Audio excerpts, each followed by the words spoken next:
Em Mateus 11, versículos 28 a 30, diz assim: Vinde a mim todos os que estáis cansados e oprimidos, e eu vos aliviarei.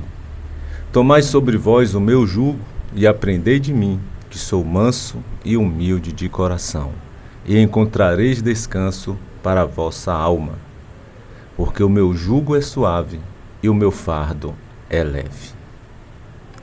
Palavras do próprio Senhor Jesus para as nossas vidas, para todos aqueles que estão cansados, sobrecarregados, oprimidos. Ele faz este convite: vinde a mim, todos vocês, e eu vos aliviarei.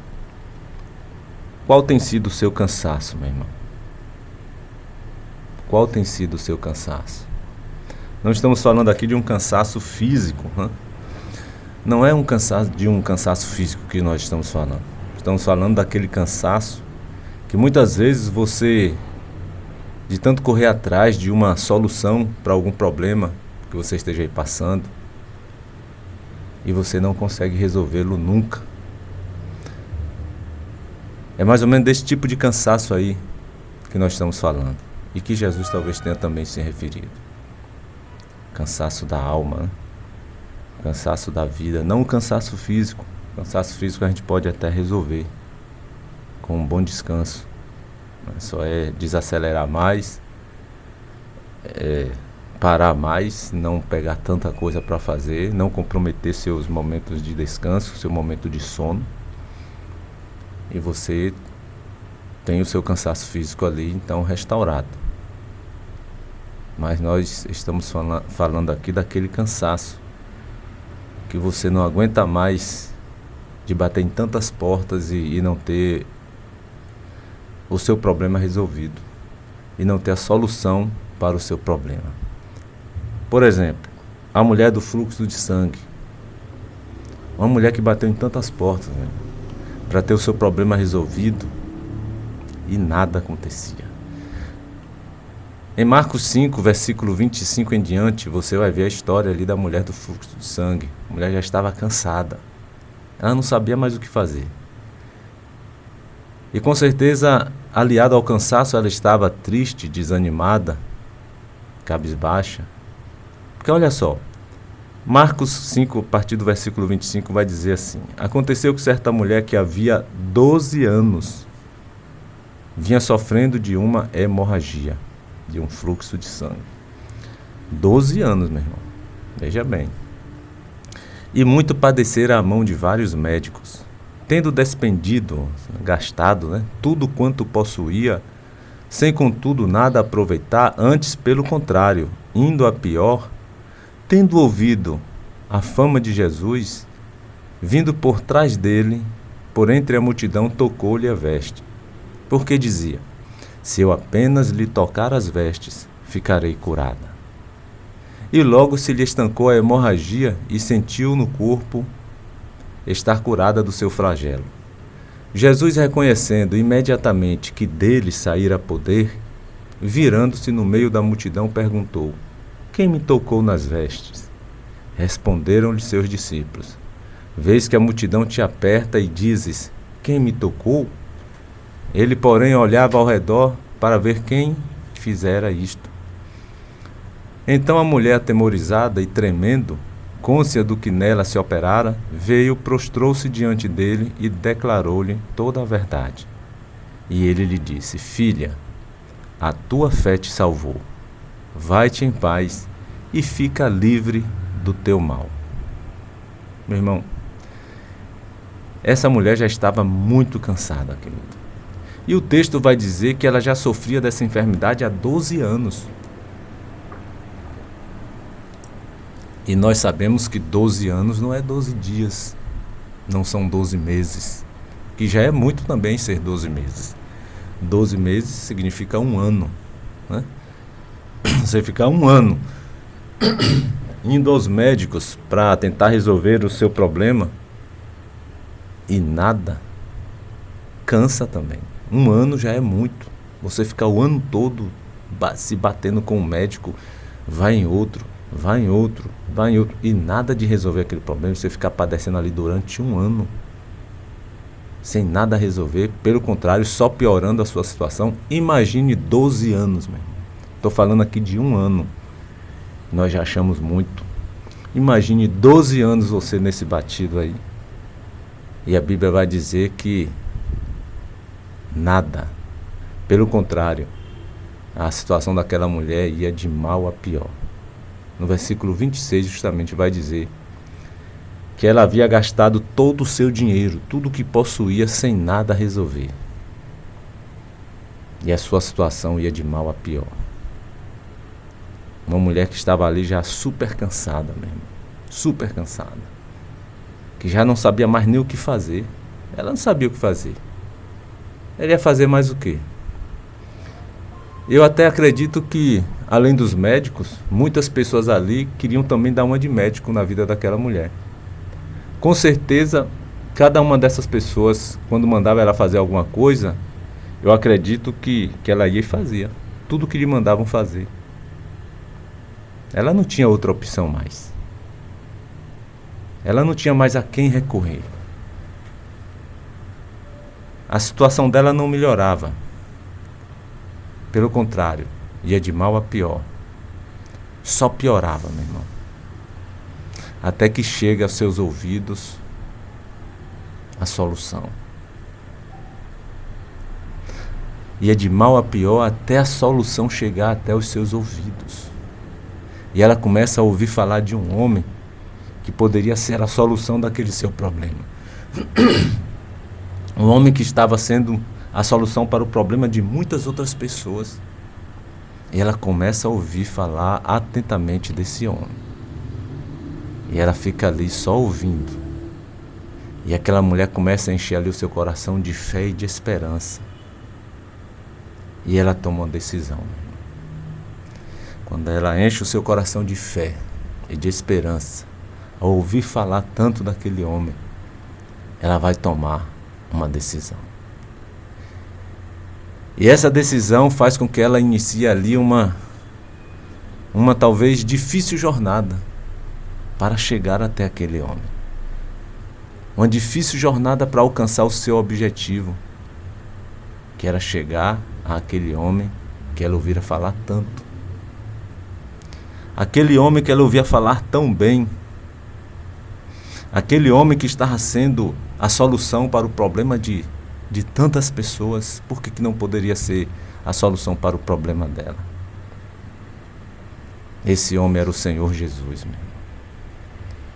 E ela ouve falar de Jesus, Jesus, Jesus, Jesus. E ela, cada vez que ela ouve falar, ela enche o seu coração de fé, de esperança. E o que você acha que ela ouvia falar a respeito de Jesus? Olha só o que diz em Mateus 11, no versículo 2 ao 5. Quando João ouviu no cárcere falar das obras de Cristo, mandou por seus discípulos perguntar a ele: És tu aquele que estava para vir, ou havemos de esperar outro? E Jesus respondendo disse-lhes: Ide e anunciai a João o que estáis ouvindo e vendo. Anunciem isso a João, o que vocês estão ouvindo e vendo. Olha só o que ele começa a dizer para os discípulos. Os cegos veem, os coxos andam, os leprosos são purificados, os surdos ouvem, os mortos são ressuscitados, e aos pobres está sendo pregado o Evangelho. Tudo isso aqui ela ouvia falar a respeito de Jesus. Que os cegos viam, que os coxos começavam a andar na presença do Senhor. Os leprosos eram purificados. Os surdos começavam a ouvir na presença do Senhor Jesus. Os mortos eram ressuscitados. E aos pobres estava sendo pregado o Evangelho.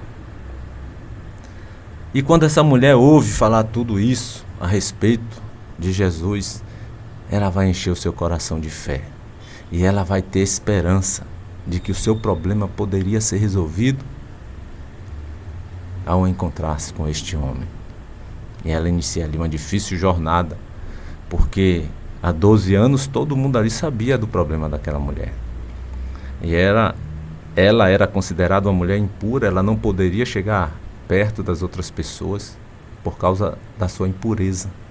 Agora imagine ela ter que atravessar uma multidão para chegar até Jesus. E aquele empurra, né? Ela querendo abrir caminho na multidão, aquele empurra. E eu acho que quando alguém descobria que era ela, deveria falar uns bons nomes ali. Talvez alguns até querendo pegar, incentivando a outros para pegar aquela mulher, até para condená-la. Mas aquela mulher, ela enfrenta todas essas barreiras, meu irmão. Enfrentou a barreira do preconceito. Enfrentou toda essa multidão com toda essa dificuldade. Ela sendo considerada ali uma mulher impura, ela não poderia estar ali, principalmente tocando em outras pessoas. Mas ao ouvir falar de Jesus, meu irmão, ela não hesitou.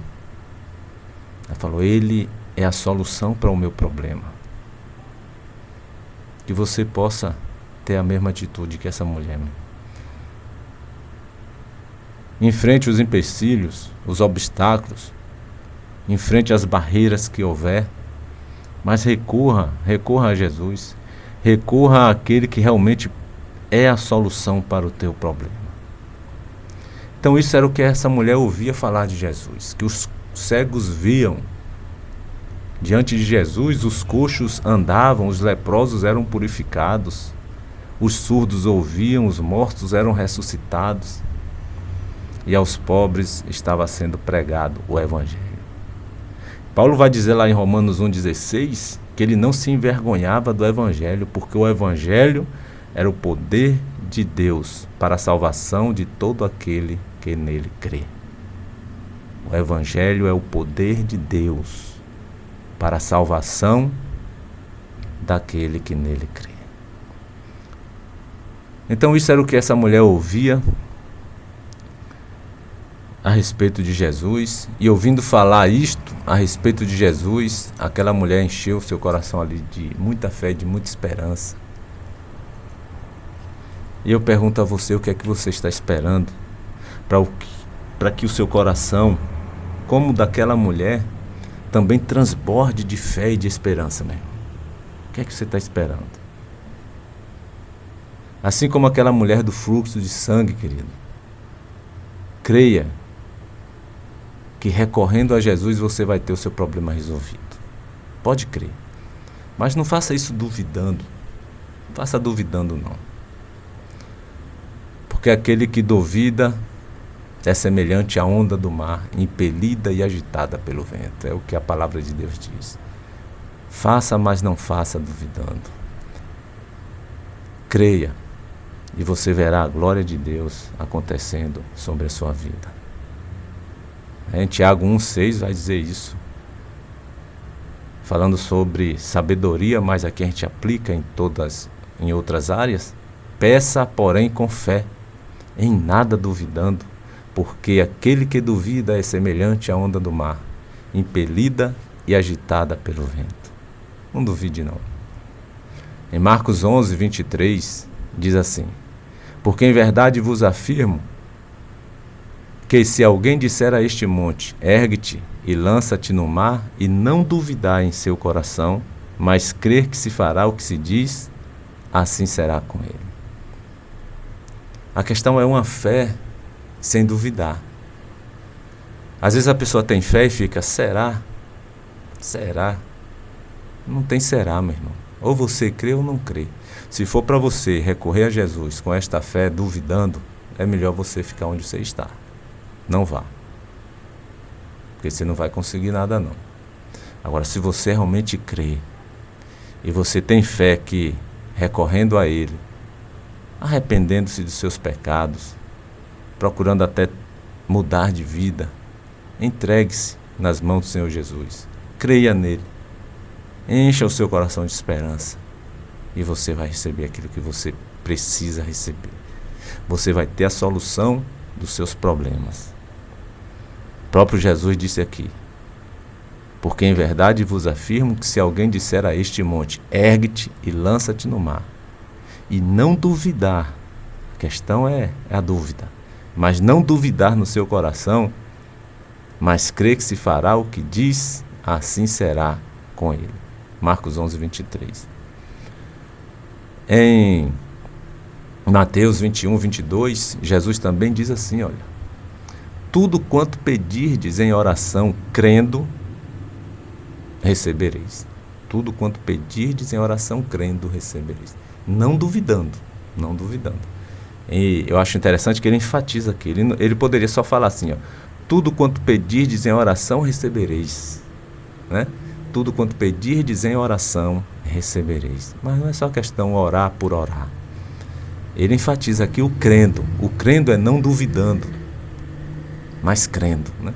Tudo quanto pedirdes em oração, crendo. Crendo. Não duvide. Se você crê, você irá receber. Mateus 21, versículo 22. Então aquela mulher creu. Aquela mulher creu tanto que fez sair poder de Jesus de forma automática, viu? Interessante isso aqui. Me chamou a atenção. Olha só. Ela creu tanto que fez sair poder de Jesus de forma automática. Parece até que Jesus foi surpreendido naquele momento em que aquela mulher toca nele. Dá a entender, né, que ele foi surpreendido, porque a multidão apertava. Todos tocavam em Jesus. Tanto que os discípulos vão dizer: mestre, como assim? A multidão te aperta, a multidão toda toca em ti, e o Senhor pergunta quem me tocou? Ficou engraçado ali para os discípulos, não foi? Ficou engraçado. Como assim? Quem te tocou? Nós estamos te tocando. Todos aqui estão te tocando. Todos estão te apertando. Todo mundo está querendo, né, colocar as mãos no Senhor. E creia, meu irmão, eu acredito que tinha pessoas ali também com problemas. Tinha pessoas ali enfermas tocando em Jesus. Mas talvez, talvez não, com certeza, né, não era aquele toque recheado de fé e esperança.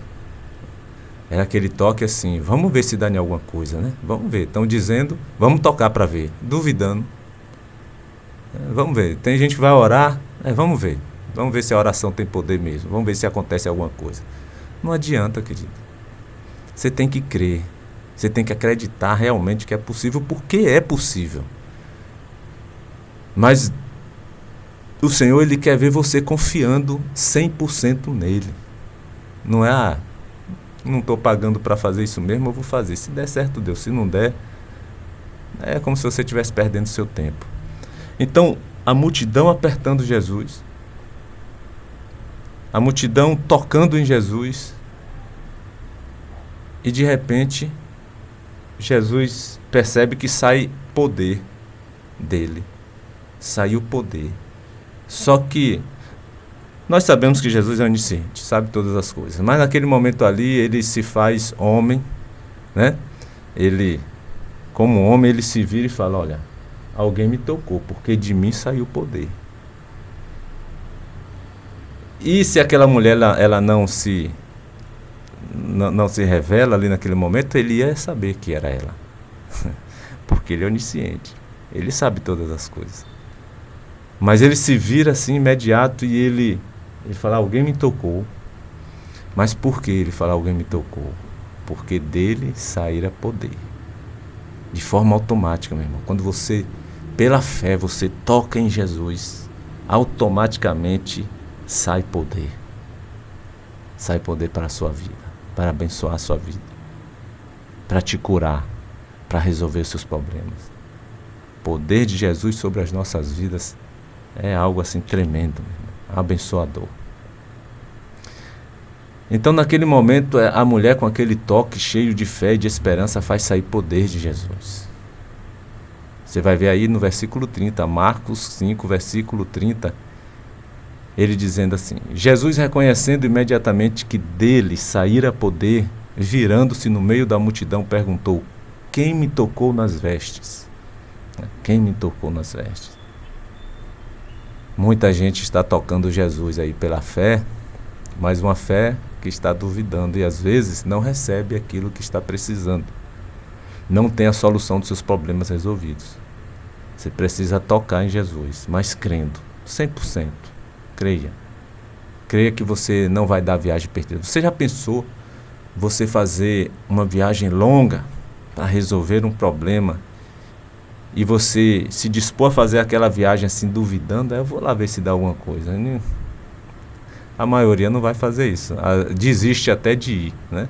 Bom, eu não tenho certeza, eu vou não.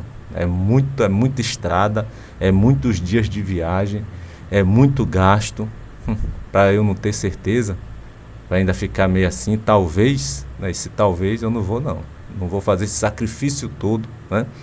Mas quando a pessoa tem certeza, meu irmão, ele leva 10 dias viajando, ele leva 10 dias dormindo dentro do carro, ele leva 10 dias gastando ali o que não pode. Por quê? Porque ele tem certeza que na hora que chegar lá naquele lugar o problema dele vai ser resolvido.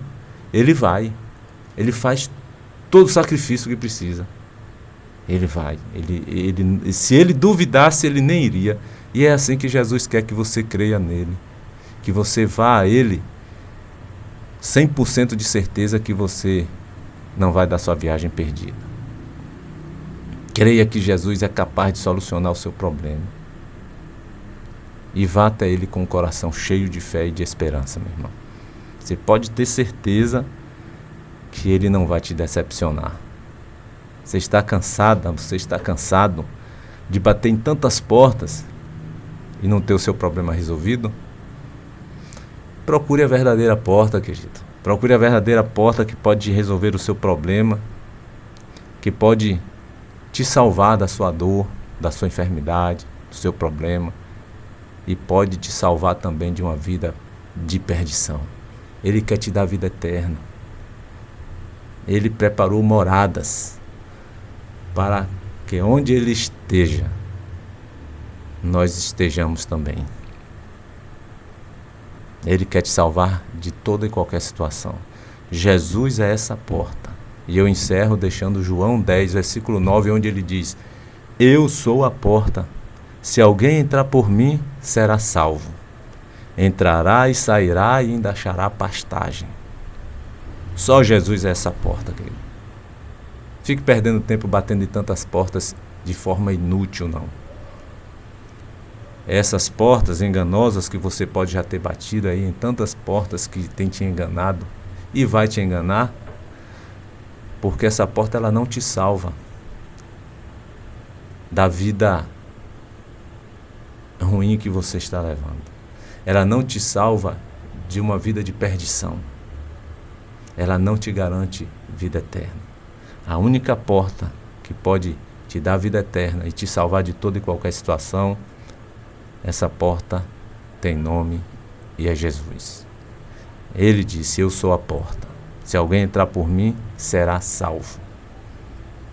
Entrará e sairá e achará pastagem. Amém? Que Deus te abençoe. Deus abençoe a toda a sua família. Querido Deus, nosso Senhor e Pai, obrigado, Senhor, mais uma vez por estarmos aqui, por termos amanhecido hoje, de estarmos vivos. Que o Senhor possa estar perdoando as nossas falhas, as nossas ofensas, os nossos pecados, assim como também temos perdoado a quem nos tenha nos ofendido. Que o Senhor possa estar enchendo o nosso coração de fé, Senhor. Que o Senhor possa estar nos ajudando, muitas vezes, na nossa falta de fé. Que o Senhor nos fortaleça, Pai. Que o Senhor esteja conosco, livrando-nos, protegendo-nos de todo o mal. Que o Senhor possa nos conceder mais um dia, uma semana, debaixo da Tua graça, Tuas misericórdias, debaixo da Tua proteção. É o que nós pedimos e agradecemos, em nome de Jesus. Amém.